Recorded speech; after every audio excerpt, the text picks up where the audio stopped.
Universos paralelos.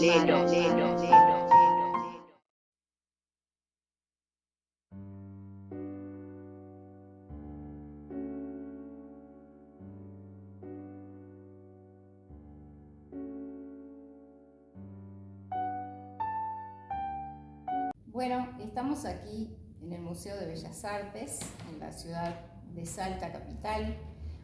Otro patrimonio invaluable que posee esta ciudad, esta provincia, de tantos, una provincia tan rica en lo que refiere al patrimonio cultural de esta Argentina. Y hoy estamos en compañía de Marcela López Astre, quien trabaja aquí en el museo y a quien hoy conoceremos y nos contará algo de sí, de su tarea, esta tarea que sin duda es muy importante. Conoceremos ese otro universo paralelo dentro del museo que nos muestra otra cara de los museos. Marcela, bienvenida a Universos Paralelos, un placer conversar contigo. Gracias ante todo por recibirnos hoy aquí en esto que de alguna manera también es tu casa, para que charlemos.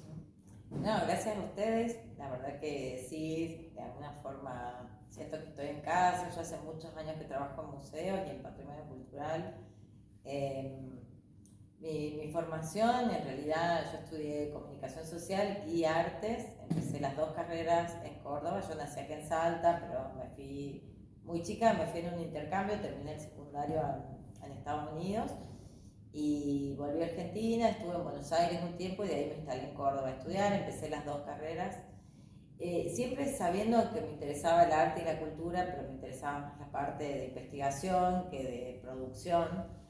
Entonces, un poco me sirvió mucho la formación en comunicación porque me permite entender el museo como un lugar de comunicación, ¿no? Que es como un concepto más actual, quizás a otras generaciones de directores, bueno, que conocí, que conozco y que me parece que tenían otra mirada de cuál era la función que tenía que tener el museo dentro de la comunidad. Claro, sí. Más anclado en la colección, más anclado en la preservación de las piezas, que en la apertura y en la relación que tiene el museo con la comunidad donde está funcionando, ¿no? Claro. Y esta comunidad ampliada hoy, que bueno, a mí justo me agarró la pandemia, yo agarré el museo y a los pocos meses empezó la pandemia, entonces también cuando hablamos de comunidad, también pienso en esta comunidad ampliada, que sería el público que nos recibe a través de las redes o a través de los contenidos que vamos subiendo. Claro. ¿Dónde naciste, Marcela? Acá en Salta, nací en Salta, sí, soy totalmente salteña.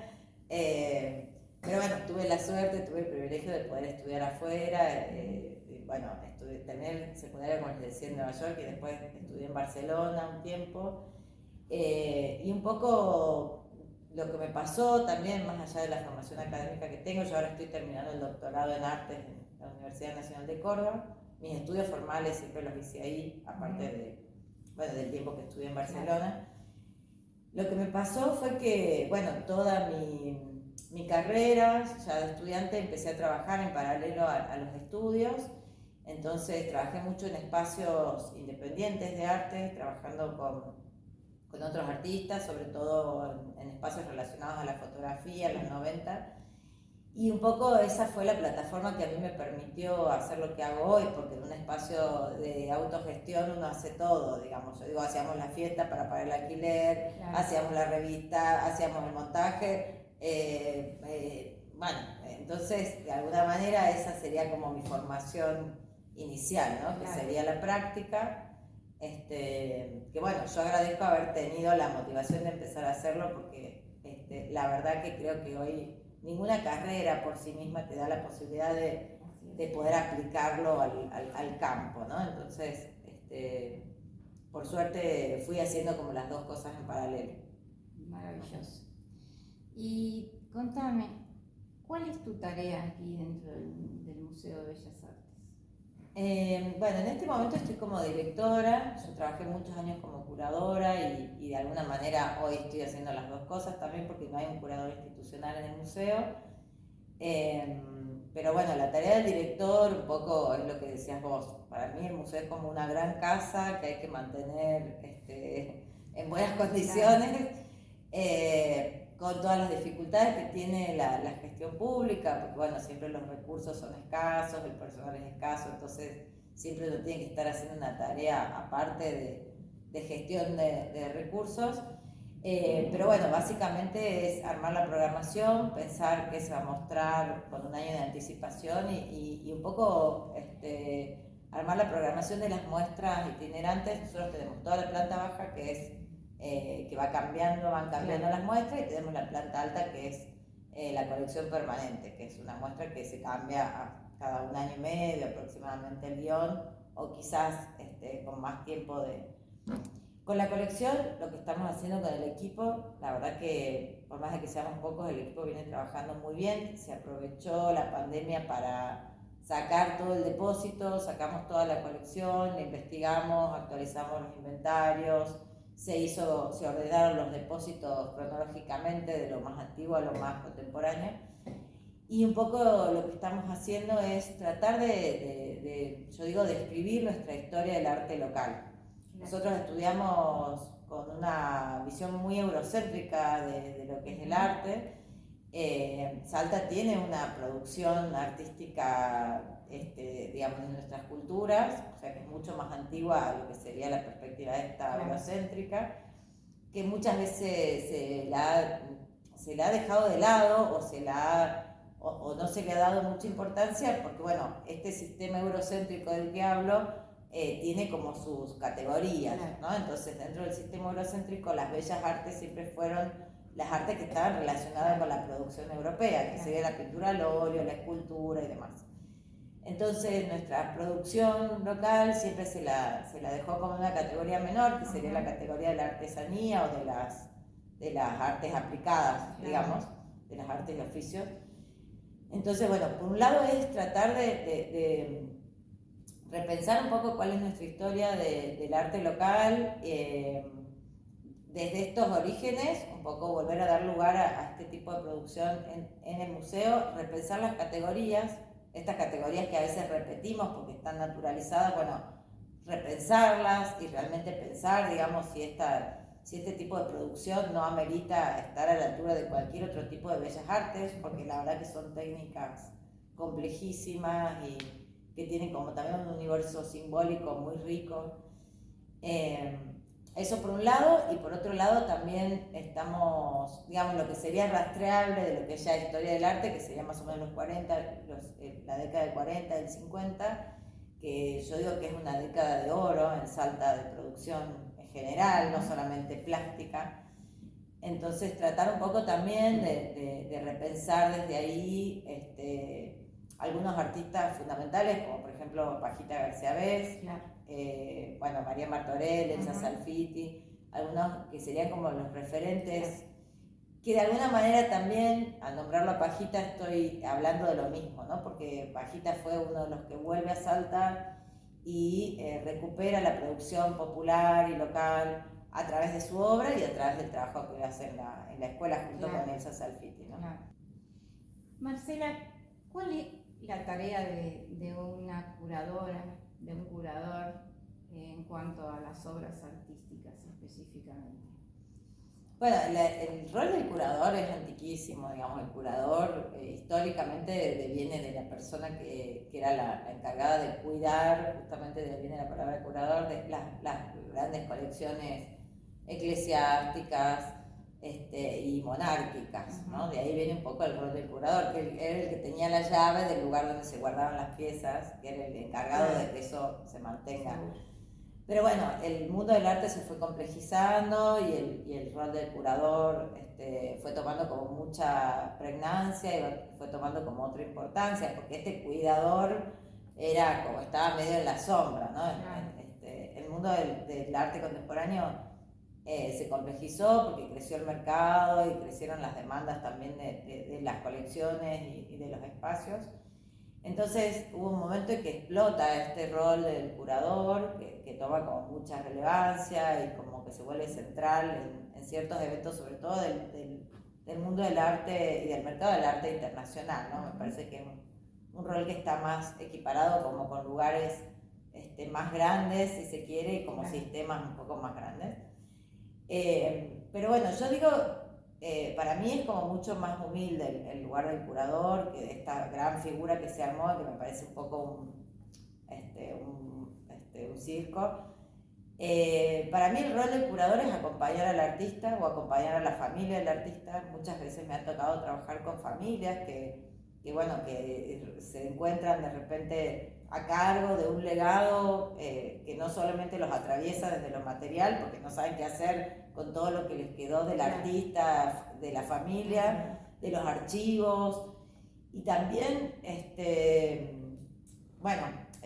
es un trabajo ad honorem, digo yo, ¿no? Muchas veces uno piensa que es maravilloso heredar de eso, pero la verdad que es un trabajo complicado, que muchas veces la familia la tiene que hacer sin ningún tipo de recursos. Sí, y a veces sin conocimiento también, porque no siempre están imbuidos del mundo del artista, están compenetrados, conocen, ¿no? Eso también resulta Totalmente, inconveniente. sí, totalmente, es como todo una complicación, diría yo, y bueno, muchas veces el curador lo que hace ahí es acompañar, ya sea el artista en vida o ya sea a la persona que haya quedado a cargo a resolver un poco, bueno, qué va a pasar con esas obras. Es en el caso de trabajar con colecciones o con un corpus como más específico de un artista, por ejemplo, de un grupo de artistas. Y después el curador en sí también tiene como distintas posibilidades de trabajo, ¿no? Una es el rol institucional dentro de cualquier tipo de institución dedicada al arte, el rol autogestivo, que es lo que hablábamos recién. Para mí el lugar de los espacios independientes es muy importante, ya sea galerías privadas o espacios que sean como más autónomos, dirigidos por artistas. Y también tiene un rol importantísimo de investigación, ¿no? Más allá del trabajo con las obras en sí, es cómo se logra a partir de un cuerpo, ya sea de archivos o de obras, llevar a cabo una investigación, ya sea, puede ser sobre un artista, puede ser sobre un grupo, puede ser una investigación retrospectiva, puede ser un descubrimiento, si se quiere, se puede encontrar algún hecho histórico que no se había investigado. Para mí hay una gran confusión con el montaje. Muchas veces se cree que el curador lo que hace es el montaje en la sala, la disposición de las obras, pero en realidad para mí, si no hay una investigación detrás, si no hay un trabajo de investigación detrás, para mí no es una curaduría, ¿no? Yo siempre diferencio entre el trabajo de investigación que después se lleva a la sala y se vuelve una muestra, cuando te llaman y ya hay una X cantidad de obra y vos lo que tenés que hacer es ponerla en el espacio. Eso lo puede hacer un diseñador, un decorador, pero no hay una investigación que es la que le da forma de alguna forma. Requiere un conocimiento, digamos, sobre la obra, sobre la historia, sobre varias facetas, ¿verdad? Y también muchas veces se lo confunde el curador con el restaurador de las obras de arte o el mantenimiento que se les debe hacer cada tanto, ¿no? Sí, totalmente, que eso es otro trabajo. Nosotros trabajamos mucho con Gabriela Doña, que es la encargada del taller de conservación y restauración de la provincia. Siempre, hace muchísimos años que trabajo en paralelo con Gabriela, porque bueno, ella es un poco la que me salva en esa parte que yo, de lo que es, digamos, el restaurador, el conservador es el que entiende de la parte matérica de la obra, yo entiendo más de lo conceptual, entonces es un trabajo que hacemos codo a codo, digamos. Siempre es bueno poder trabajar y poder tener una persona que conozca de la parte más de conservación, pero es otro rol que va digamos, articulado con el trabajo que hace el curador. Sí, es importante cada uno de esos roles, sin lugar a duda, ¿no? En lo que es el arte, en todas sus facetas. Me decías hace un rato que estudiaste en Nueva York y que estuviste por España. En esto que evidentemente es algo que te gusta y que ya lo tenés incluido como parte de ti, ¿qué cosas te llamaron la atención en cuanto al arte o a los museos o al manejo del arte en España o en Nueva York? ¿Qué cosas te llaman la atención como positivas y por qué no, qué cosas como no tan positivas en ese recorrido? Bueno, en Nueva York era muy chica y básicamente lo que me pasó fue que entendí la historia del arte, porque bueno, siempre desde muy chica que por suerte pude viajar, mis viajes eran, bueno, mi familia se iba por un lado y yo me metía a los museos y me quedaba ahí adentro días y días y días sola, porque nadie te aguanta ya, nadie aguanta tanto. Ahí, bueno, entendí un poco la historia del arte. Lo que me pasó en España fue que, bueno, yo me fui a estudiar, justo me agarró la crisis del 2001, yo me había llevado dinero para una beca, digamos. Entonces, por suerte tuve que empezar a trabajar y empecé a trabajar en una galería comercial de arte. Qué sé yo, no sé, yo también era chica, quizás lo que digo es muy romántico, pero bueno, sí me llamó la atención, o sea, toda mi formación y todo mi tiempo, digamos, de trabajo previo. Para mí el arte era algo que me atravesaba políticamente, estéticamente. Y la verdad que me sorprendió porque cuando entré en esta galería los artistas trabajaban, tenían una exposición asignada por año, era casi como un oficinista, ¿no? Y tenían un sueldo, tenían una exposición, estoy hablando de una galería bastante bien conformada.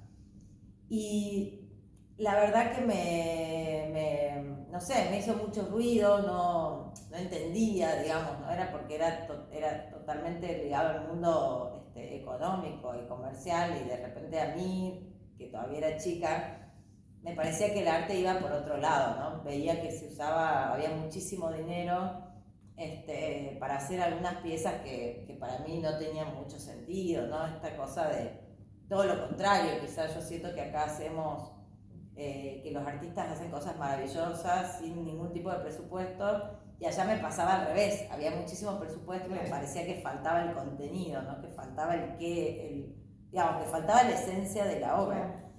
Y de repente en un momento me vine a hacer mis papeles, a mí la galería me contrataba, o sea que yo iba a seguir viviendo allá, y la verdad que justo cuando llegué acá habían descubierto los niños de Yuya y Jaco.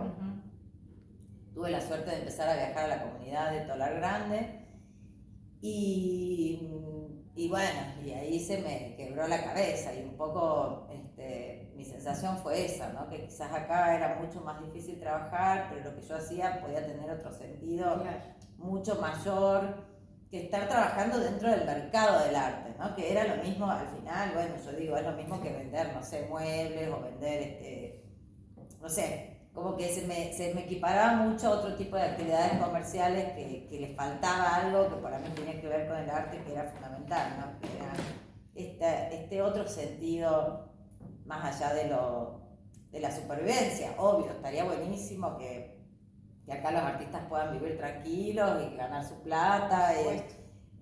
Sería genial, ¿no? Pero también me parece que hay otro sentido para nosotros todavía que va más allá de lo comercial. Por supuesto. ¿Sabés que me llevas a un recorrido muy interesante con esto último que me dijiste, ¿no? Porque para mí los niños de Yuya y Jaco representan una temática no solo muy interesante en sí misma, porque es un trozo de la historia, de las costumbres, de la cultura, ¿no? Sino porque siempre pienso que quizás cuando escuchamos hablar de esta historia, ¿no? de los hechos según relatan las pruebas, los hallazgos, etc., a veces es como que con demasiada liviandad se opina de determinadas cosas, ¿no? Y yo creo que a veces que es necesario, imprescindible comprender, conocer y comprender, ¿no? Las culturas para tener una visión objetiva de los hechos, más allá que los compartas o no, que después uno diga, bueno, yo no haría tal cosa, pero creo que es importante comprender el momento, la instancia, la época y el lugar. Y en esto del principio de nuestra conversación, cuando hablabas del arte según la visión europea y cómo de pronto los artistas de América pasaron a segundo plano como algo más rústico, más artesanal, ¿no?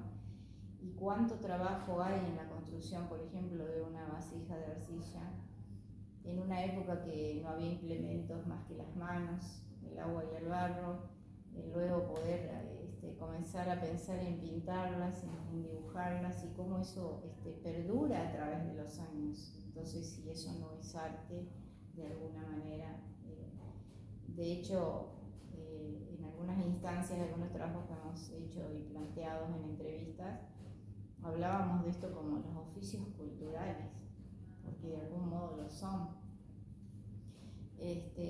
¿Vos crees que hoy en día eso ha mejorado notoriamente? ¿Te referís a la revalorización de...? Yo creo que se está haciendo un gran trabajo, hay mucha gente que está trabajando en ese sentido, digamos. Bueno, capaz que no sean lo suficientes, pero hay mucha gente que está trabajando en ese sentido, hay mucha gente que está trabajando en territorio, mucha gente que está revalorizando los textiles también, y las técnicas textiles. A ver, yo creo que se está trabajando en eso. Muchas veces también siento, por eso recién decía lo de mi romanticismo, pero bueno, muchas veces también siento que son como superficiales algunos acercamientos, o como que se ponen de moda. Yo creo que hay que aprovechar esas modas para entrar y tratar de ir más profundo.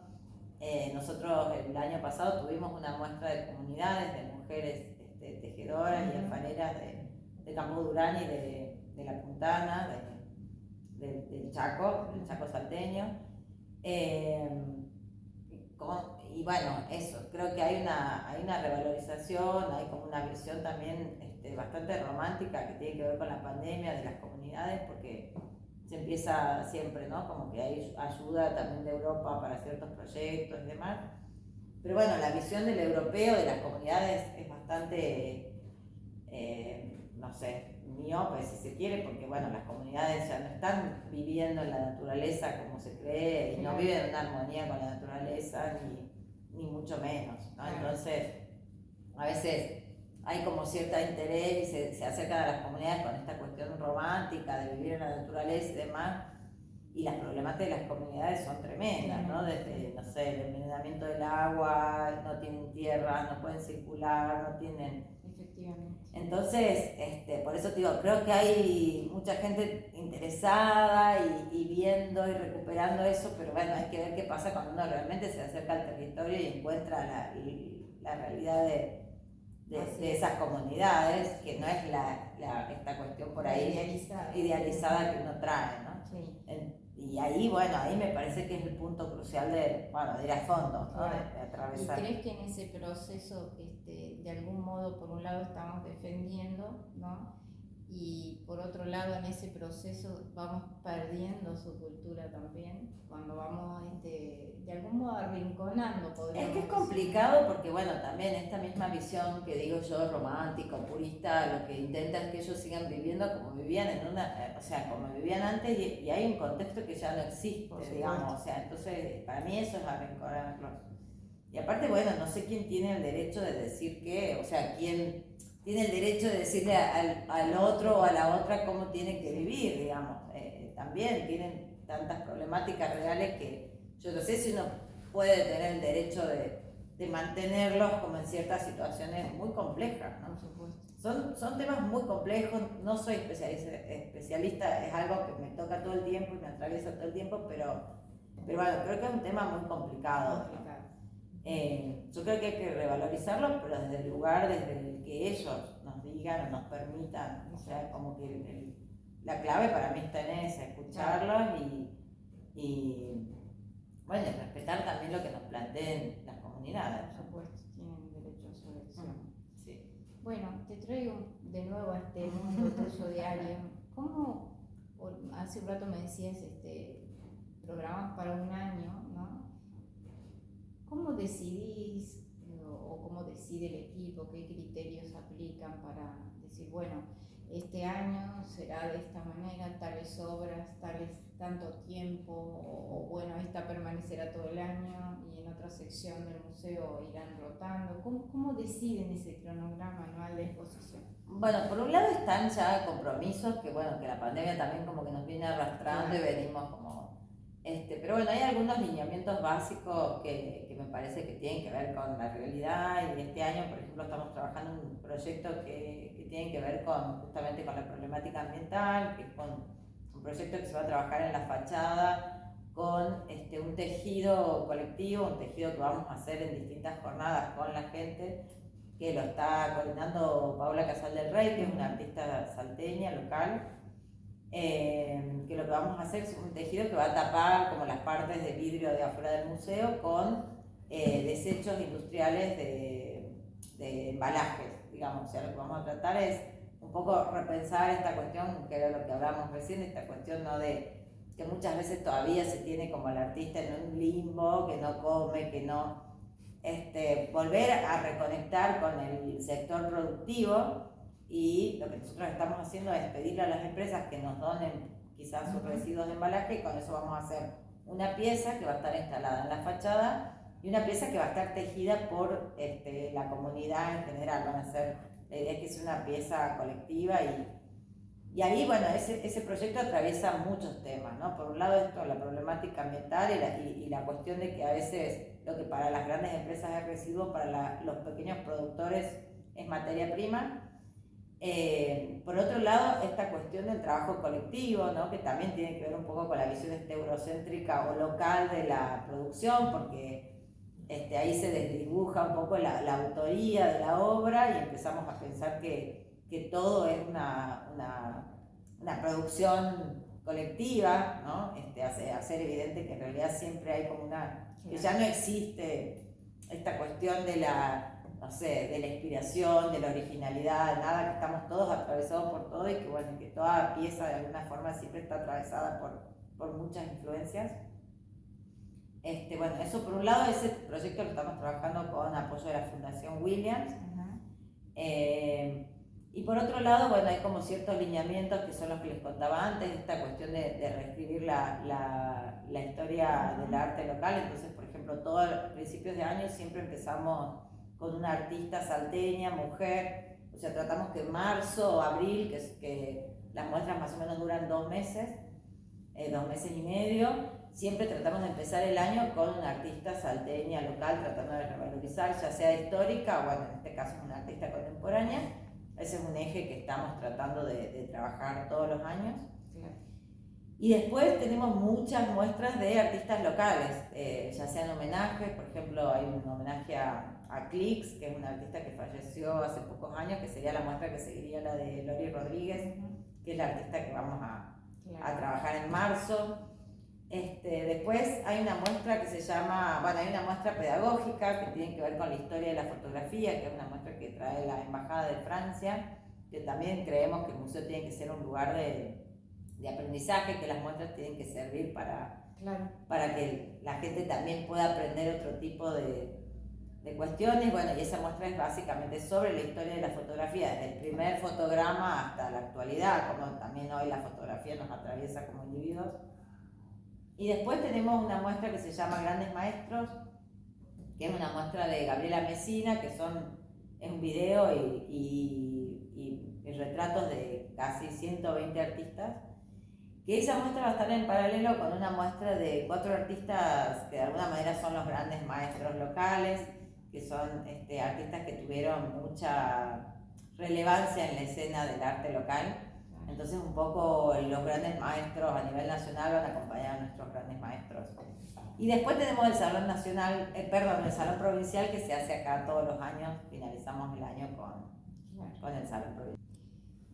Imaginemos por un ratito que yo nunca visité un museo, menos uno de Bellas Artes, y que es la primera vez que nos cruzamos a conversar y vos me querés convencer por qué yo tengo que visitar un museo. ¿Qué me dirías?